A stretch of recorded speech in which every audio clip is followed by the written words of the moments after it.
Hello mga inay, magandang buhay! Nako, ngayon nga lang pala ako nakapagawa nitong mini vlog. Ngayon ko lang na voice over dahil nga medyo na-busy nitong mga nagdaang araw. Ay hindi, joke lang, charot lang. Hindi naman masyadong na-busy mga inay. Pero mas nag-focus kasi ako sa pag-upload ng reels mga inay. Kaya yun talaga yung mga pinagagagawa ko.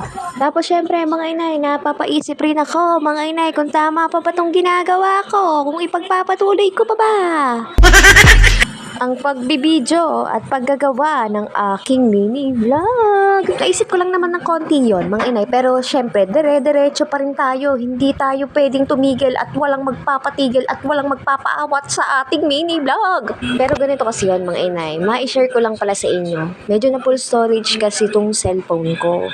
Ang ginawa ko, tinipid ko yung storage, tapos tinransfer ko na sa laptop ko, tinransfer ko na din sa hard disk drive ko. Share ko lang pala sa inyo mga inay, plano sana ni Tatay Kirby na gumawa nitong chili garlic pero wala pa tayong puhunan, kaya eto muna, try lang ng ating gawa at titikman namin. Kapag medyo okay na yung lasa, papatikim natin yan sa ating mga kumare. Tapos maikwento ko pala sa inyo mga inay, diba tinransfer ko nga yung lahat ng files ko at lahat ng video sa aming hard disk drive. Tapos ayun, naghihinayang ako kung buburahin ko ba yung mga k-drama na hindi ko pa napapanood. Tapos mga inay, balik pala tayo dito sa video mga inay. Mananahinga pala ako nitong punda ng unan dahil natastas na naman pagkatapos nga namin kumain. Ito na agad ang ginawa ko at nanahi muna ako nitong punda ng unan. Tapos mga inay, simple lang ang pananahi ko ng punda ditong unan. Mga inay, ganito lang akong manahi. Napakasimple lamang. Maganda sana na ipatahi ito mga inay para pulido, pero okay na yan. Ako na lang magtatahi. Mga inay, pwedeng na yan at maganda na rin naman tingnan yan kapag natahi na kaysa nga yung tastas mga inay. Tapos mga inay, balik pala tayo dun sa kwento ko, dun sa storage ng aking cellphone. Medyo punong-puno na nga yung cellphone ko. Meron akong extra hard disk drive, kaso nga lang nanghihinayang ako na burahin yung ating mga k-drama. O dito na nga tayo sa next day ng ating video mga inay. Balalabas nga pala kaming dalawa ni Blake mga inay at mag-grocery lang kami.